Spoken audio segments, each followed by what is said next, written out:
মোহাম্মদ জাহাঙ্গীর আলম। ও আরবিতে জব করে স্যার।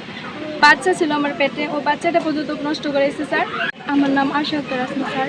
আমার বাসা ছাত্র মতপুত্র স্যার। আমার সাথে এর বরুণমারির এক ছেলের সাথে আমার সাথে সম্পর্ক হয়েছে স্যার। 1 বছর বিয়ে করছে, আমার সাথে সংসার করছে। ও আমাকে এখন মানতে চাচ্ছে না, ওর ফ্যামিলিও মানতে চাচ্ছে না স্যার। ওর বাচ্চা ছিল আমার পেটে, ও বাচ্চাটা পর্যন্ত নষ্ট করেছে স্যার। ওর বাবা মা আমাকে বলছে মেনে নেবে, সেই আশ্বাসে ওর আশ্বাসে স্যার এখানে আসছি। এখন আমাকে বাড়ি থেকে মারধর করে আমার গলায় যে চেন ছিল, তারপরে আমার সোনার আংটি ছিল, পায়ে নুপুর ছিল, সব কেড়ে নিছে। ওর খালা আর ওর মা মিলে আমাকে অত্যাচার করে বাড়ি থেকে বের করে দিয়েছে। আমার কাগজপত্র যা আছে সব কিছু নিয়ে নিছে স্যার। আমাকে তারপরে হসপিটালে অ্যাডমিট করা হয়েছে। সেখানে গিয়ে ওর খালতো ভাই যে সে আমাকে ওয়ারিং দিয়ে আসছে যে কোন প্রশাসন আর কিভাবে আমি এই বাড়িতে ঢুকবো সে দেখে ছাড়বে। আর আমাকে বলছে যে আমাকে জায়গা মতো সাইজ করে ছাড়বে স্যার। আর কি করা লাগবে ও ছেলে দিয়ে যত টাকা খরচ করা লাগবে সেগুলো করবে স্যার। এখন স্যার ওনারা আমাকে মানতে চাচ্ছে না স্যার। আমি আমার ন্যায় বিচার চাই, আমি আমার যোগ্য অধিকার চাই, আমি সংসার করতে চাই স্যার। যে আমার ক্ষতি করছে আমি তার বিচার চাই। কি করে? মোহাম্মদ জাহাঙ্গীর আলম। ও আরবিতে জব করে স্যার। আপনার সাথে পরিচয় কিভাবে হয়েছে? স্যার আমার সাথে ফোনে যোগাযোগ হয়েছে, তারপরে আমার সাথে দেখা করছে, বিয়ে করছে, সংসার করছে স্যার।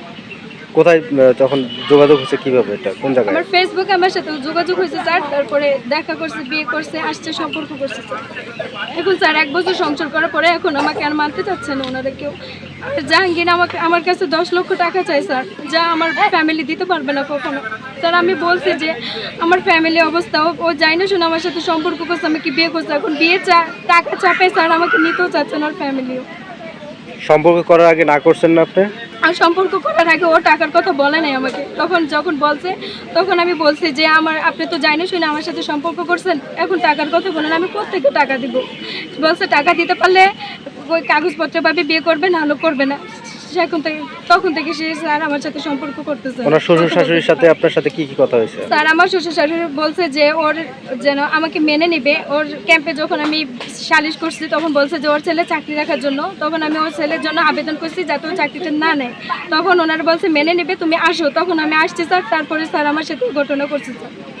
এখানে কয় তারিখে আসছেন এনার বাসায়? স্যার আমি এখানে 22 তারিখ আসছি স্যার। এখন কার বাড়িতে আছেন? স্যার আমার শ্বশুর বাড়ি থেকে অত্যাচার করে আমাকে এখানে বের করে দিয়েছে। তখন এখানে পাশের এক মুরব্বীর বাসাতে আমি আশ্রয় নিচ্ছি স্যার। তখন গ্রামের সকলের সামনেই ওনার কাছে আশ্রয় দিচ্ছে আমাকে সবাই। বাড়িঘর দেখছো, এখন তুমি চলে যাও। তখন আমি বলছি যে আমার বাবা মার সাথে সম্পর্ক শেষ, আমি আপনাদের কাছে আসতে বলছেন, আমি যাওয়ার জিনিস যা আছে আমি সব কিছু নিয়ে আসছি এখানে, আমি তো যাওয়ার জন্য আসিনি। তখন বলতেছে কি যে তুমি যাও, চলে যাও এখান থেকে। আমি বলছি না, আমি এখান থেকে একবার যাবো না, আমি এখানে সংসার করতে আসছি, আমি এখানে যাইতে পারবো না, আমার কোনো আশ্রয় নেই। আপনারা মাইনে নিয়েছেন, আপনারা আমার ওর সাথে আমাকে বিয়ের ব্যবস্থা করেন, আমি এখানে সংসার করবো। তখন ওনারা আমাকে মারধর করে এরকম প্ল্যানিং করে আমাকে বাড়ি থেকে বের করে দিয়েছে স্যার। ছেলের বাসা কোনটা? ছেলের বাসা স্যার এই যে বললো, এই মেয়ে যা বললো আপনারা জানেন কিছু? যা বললো যে মারধর করছে, এরকম বলছে, গ্রামের লোকদেরও বলছে যে আমার নামে সাক্ষী দেওয়া হবে, তাদের নামে মামলা দেওয়া হবে। বুঝি নাই এর জন্য কেউ স্যার সাক্ষী দিতে চাচ্ছে না। মারধর করছে এরকম শুনছেন? মারধর করছে, সামনে মারধর করছে। এই মেয়েটাকে মারছে জানেন? মারছে খুব মারছে না অল্প? খুব মারছে। এখানে যত মানুষ আছে স্যার, এই গ্রামে সবার সামনে মারছে। এই এলাকার মেম্বারের কাছে গিয়ে আমি পায়ে ধরছি যে আমাকে বাঁচান। উনি বলছে যে আমি কি করবো, আমার কিছু করার নাই। উনি আমার শাশুড়ির হাতে আবার তুলে দিয়েছে আমাকে অত্যাচার করার জন্য। তারপরে এই গ্রামের সকল মানুষ দেখলো ওনারা এরকম টাকার হুমকি দিচ্ছে, আমি টাকা নিয়ে এখান থেকে চলে যাব। আর যে আমার সম্পর্কে এখানে অভিযোগ সাক্ষী দিতে আসবে, তাদের নামেও পুরো গ্রামের নামে যে দিতে আসবে তার নামে মামলা করা হবে স্যার। এরকম ভয় ভীতি দেখাইয়া ওনাদের দূরে রাখছে স্যার। ছেলে বর্তমান কথা হচ্ছে কি ছেলের সাথে? ছেলের সাথে কথা হচ্ছে না, ছেলের বাবা মার সাথে যোগাযোগ আছে, কথা হচ্ছে, কিন্তু আমার সাথে কন্ট্যাক্ট করতে দিচ্ছে না। ওরা হচ্ছে জাহাঙ্গীরের খালা। ওরা ফজর নামাজের আগে 3 দিন পরে এসে ঘরের মধ্যে ঢুকছে। তখন আমি শুয়েছিলাম, ওর খালা ও বাইরে থেকে আমাকে বলতেছে এ মেয়ে দরজা খুল মানে দরজা খুলে দিছি, ঘরের মধ্যে ঢুকছে। ওর খালা মানে কিছুক্ষণ মানে সবকিছু তোলপাড় করে ফেলতেছে, আমার ব্যাগটা সব খুঁজাখুঁজি করতেছে। তখন আমি বলতেছি আমরা ব্যাগ খুঁজতেছেন কেন, আর আমি ওনাকে কখনো দেখিনি, আমি চিনতে পারিনি। তারপরে বলতেছে আমি ধরতেছি তুই ইয়ে কর। পরে আমার গলায় চেনটা নিছে, সোনার চেন, আমার হাতে আংটি ছিল ওইটা নিছে, তারপর আমার পায়ে নুপুর ছিল ওইটা নিছে, আমার দুল ছিল। আমি সবকিছু নিয়ে আসছি স্যার সারা জীবন এখানে থাকার জন্য, ওই সমস্ত সবকিছু নিছে।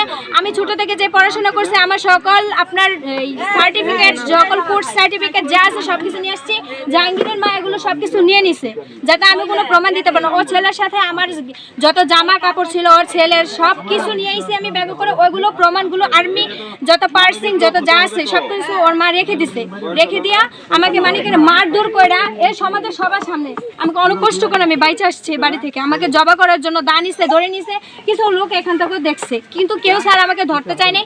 4 বার আমার জামাটা আমার ছিঁড়া, তারপরে আমাকে মনে করো কোনো মত আমি এখান থেকে বের হয়ে আসছি স্যার।